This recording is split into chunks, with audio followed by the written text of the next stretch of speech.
Coucou, coucou, bonjour à vous tous qui regardez cette vidéo et bienvenue dans mon petit espace de sérénité, bienvenue sur la voie des Madeleines pour ce nouveau petit papotage du mercredi et donc notre dernier papotage de l'année parce que effectivement l'année on va se retrouver pour le prochain papotage tout simplement comme on dit l'année prochaine, voilà, en 2024. Donc effectivement, ça va passer très très vite. Alors allons-y les amis pour voir s'il y a déjà une carte de l'oracle dans... Ah ben voilà, elle ne nous a pas fait attendre, elle est venue tout de suite. Donc je disais l'oracle de l'ange gardien, comme d'habitude pour les petits papotages. Et on découvre ensemble. Et c'est l'indépendance. L'indépendance.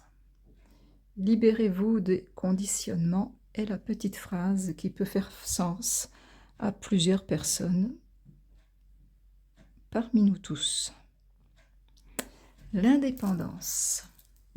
Alors la première chose qui me vient quand j'entends parler d'indépendance, c'est le pouvoir personnel, le fait de retrouver notre propre pouvoir personnel.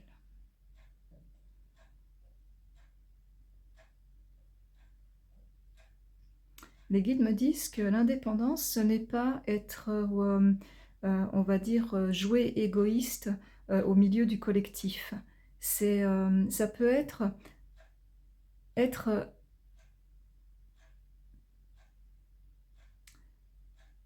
comment je peux traduire, j'allais dire comment je peux traduire ça parce que c'est plus des formes pensées qu'il m'envoie. Ils me disent c'est être un individu unique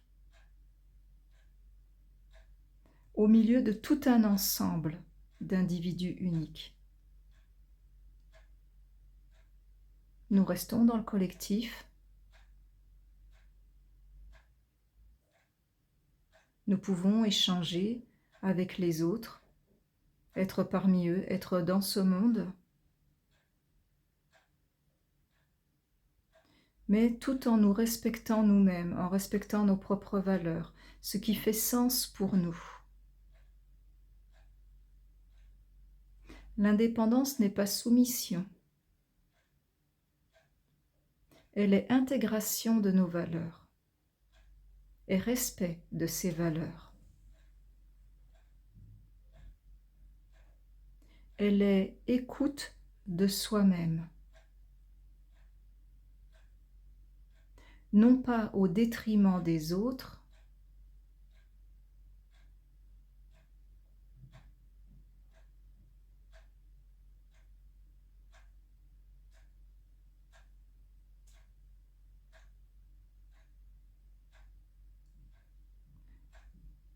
mais en accord avec nos propres valeurs.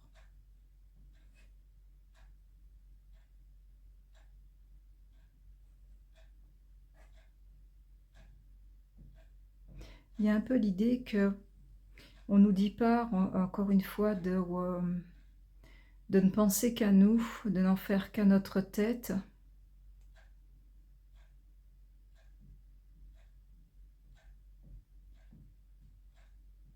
mais de faire preuve de discernement, de toujours filtrer avec notre cœur ce qui est bon ou pas pour nous.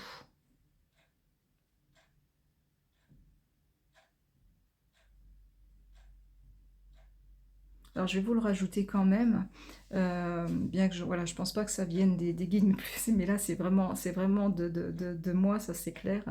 Ce que j'ai envie de vous dire depuis tout à l'heure, en fait il s'agit de ne pas être un bon mouton finalement. Alors excusez-moi de présenter les choses de cette manière-là, mais c'est un peu ce qui me vient. Ce n'est pas de suivre forcément la masse.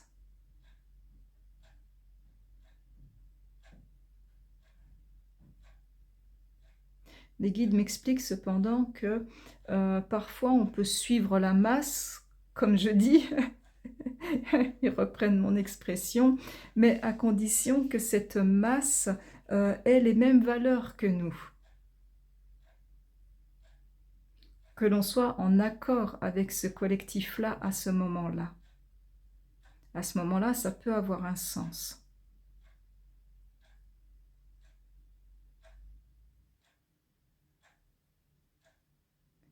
On me rappelle que l'indépendance est en dehors de toute forme d'attachement.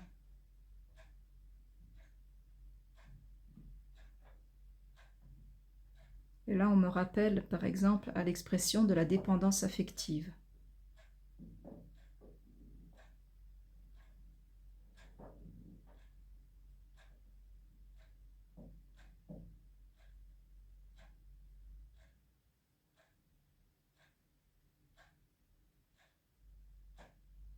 Alors, je ne sais pas pourquoi il m'envoie cette image-là. Peut-être que ça fera sens pour l'un ou l'une d'entre vous, parce qu'ils me disent que on peut très bien, par exemple, être attaché à une... comment dire? Alors, je ne sais pas, ce qui me vient, c'est comme une forme de, par exemple, de société ou d'association, de quelque chose où l'on peut aller, où on a nos valeurs, où on a les mêmes valeurs que les autres personnes qui sont là-bas. Euh, oui, il y a l'idée, par exemple, aussi des sociétés de collectionneurs. C'est pour ça que je vous dis, peut-être que ça ne parlera pas à tout le monde, ça c'est clair, sur ce point-là, mais ça fera peut-être sens à l'un ou l'une d'entre vous. Donc je passe le message, je passe l'image.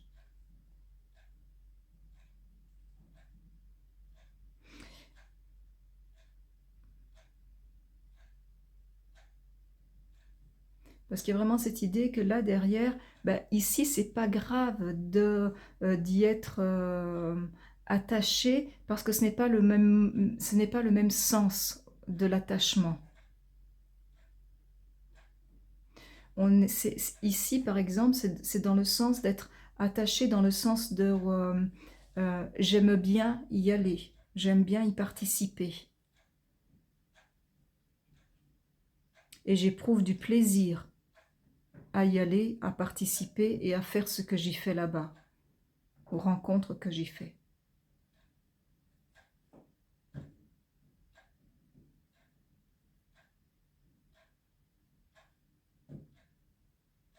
Ils me disent que voilà, que c'était ce qu'ils voulaient faire passer comme message à là où les personnes concernées. Donc on va reprendre pour l'ensemble.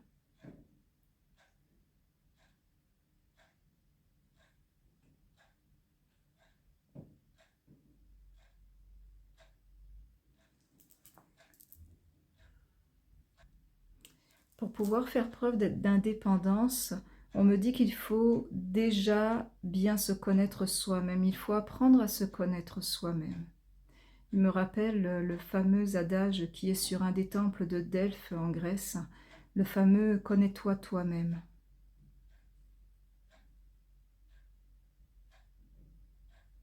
Parce que les guides me disent que c'est quand on se connaît soi-même que l'on peut choisir en bon discernement ce que l'on va faire, par exemple, les décisions que l'on va prendre. Est-ce que l'on suit les gens, les autres, les conseils des autres, ou au contraire, est-ce que l'on fait les choses à notre manière? Peu importe.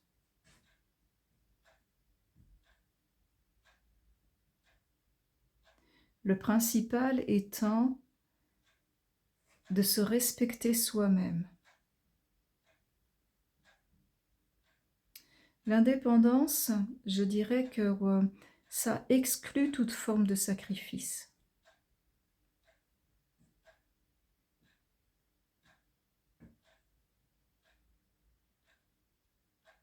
Et là, les guides me donnent l'expression de dépendance sacrificielle.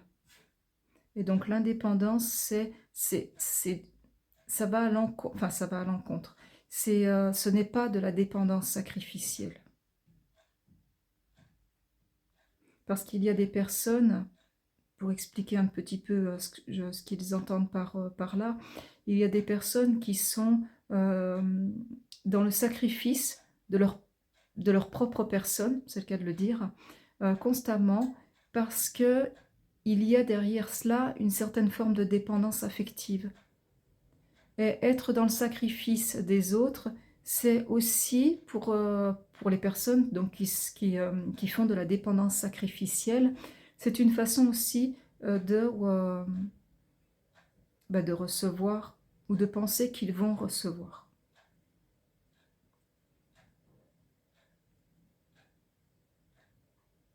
Voilà, je ferme la parenthèse.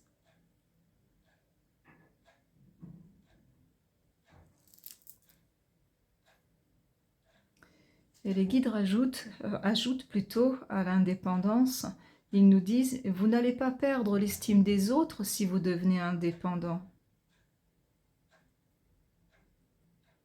Ils me font comprendre que nous sommes simplement aptes, que nous faisons comprendre aux autres tout simplement que nous sommes aptes à gérer les choses et à nous gérer nous-mêmes. Et donc du coup, que nous avons aussi le droit, quand on est face à une personne qui veut toujours nous aider, toujours être là pour nous, toujours prendre une certaine place dans notre vie, qu'on est aussi en droit de dire simplement à cette personne-là « Je te remercie pour ce que tu fais pour moi, mais je peux aussi faire les choses pour moi-même. Je peux aussi gérer ma vie, me gérer et faire les choses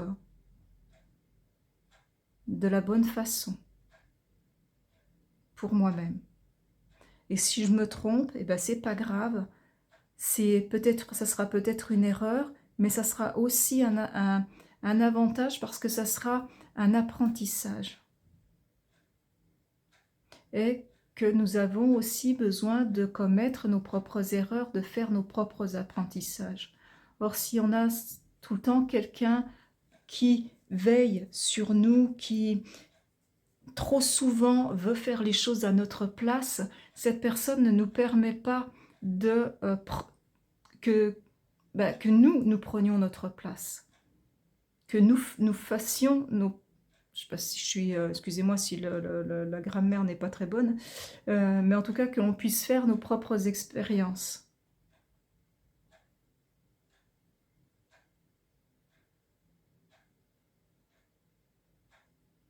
Et on a le droit de dire stop à cette personne-là, mais avec bienveillance et en reconnaissant, voilà, ses bonnes intentions.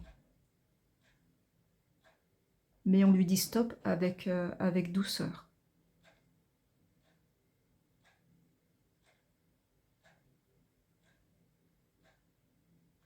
Une façon de marquer ses limites.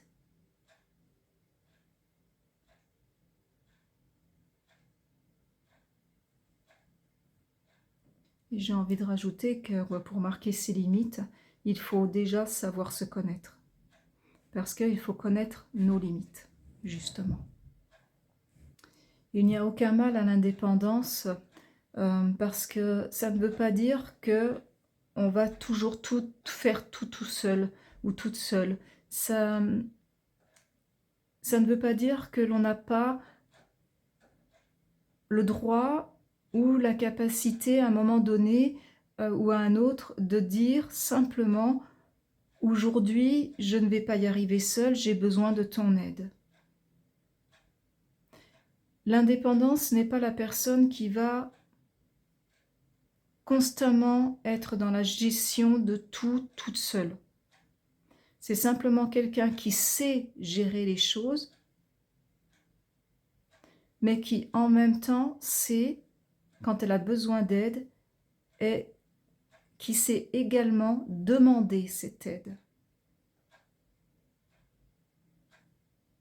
Et les guides me disent que c'est important, ce que je suis en train de dire, comment dire, excusez-moi, c'est important le fait de savoir demander de l'aide.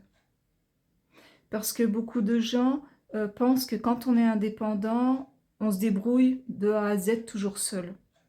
Alors que non, pas forcément. On connaît nos limites, on sait ce dont on est capable ou de ce dont on n'est pas capable, et on sait demander de l'aide quand c'est nécessaire. Et on sait qu'il n'y a rien de mal à demander de l'aide. Et tout de suite, il y a aussi une autre idée qui me vient, c'est que l'indépendance, ce n'est pas l'absence du ressenti d'amour.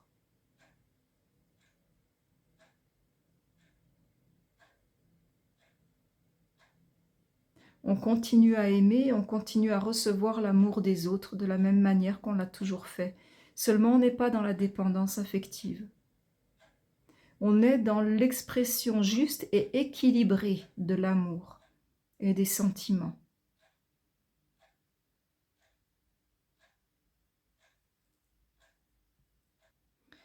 Et ce qui me vient, c'est que effectivement, l'indépendance n'a rien à voir avec l'amour dans le sens où c'est pas parce qu'on est indépendant que l'on ne va plus aimer, comme je le disais tout de suite, ou que l'on ne va plus recevoir de l'amour, ou ce n'est pas parce que nous aimons que nous allons devenir dépendants de l'autre, de son affection pour nous, de son amour.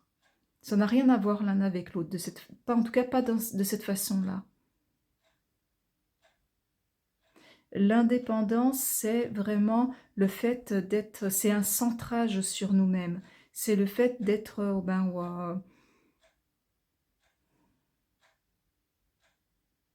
je sais pas comment on peut dire ça, oui, d'être nous-mêmes tout simplement, de s'accorder le droit d'être nous-mêmes.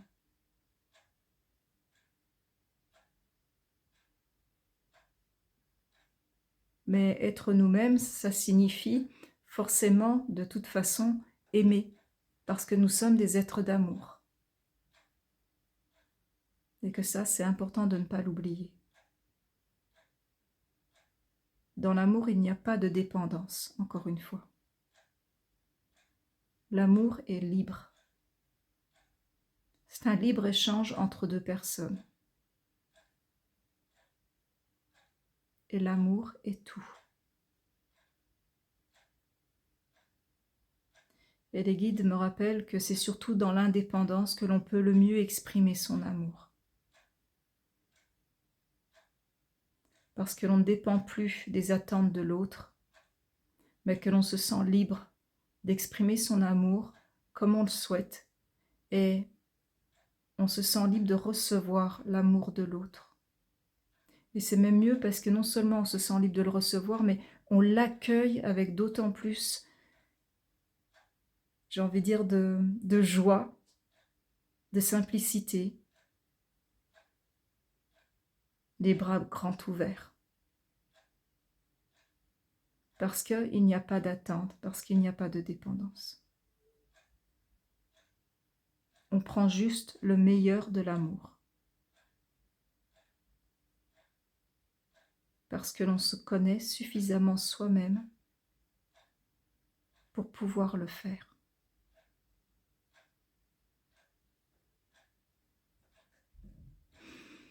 Voilà mes amis, je vais m'arrêter là pour la carte de l'indépendance. J'espère que cela vous aura parlé. Et puis, écoutez, nous nous retrouvons l'année prochaine, c'est le cas de le dire. Bien que c'est lieu seulement dans une semaine, mais on se retrouvera l'année prochaine pour le prochain papotage du mercredi avec, qui sait, de bonnes résolutions qu'on aura eu le temps de prendre. Ces fameuses résolutions qu'on finit, que beaucoup d'entre nous ne tiennent jamais, mais bon, c'est pas grave. En tout cas, le tout, c'est de toujours essayer, d'essayer les choses. Donc voilà, essayer de les tenir, c'est déjà pas mal. Donc voilà, mes amis, je vous laisse. Je vous dis à tout bientôt. Prenez bien soin de vous. Passez de très très bonnes fêtes de fin d'année. Si l'on ne se retrouve pas d'ici avant le 31 décembre, parce qu'effectivement, je ne sais jamais quand une canalisation va avoir lieu ou un tirage. Comme je suis les intuitions et les demandes de nos guides bienveillants et des maîtres, qui constituent la voie des Madeleines. On verra. En tout cas, si on ne se revoit pas d'ici là, passez de très très bonnes fêtes de fin d'année. Prenez bien soin de vous, amusez-vous le plus possible, profitez le plus possible à votre façon, bien évidemment.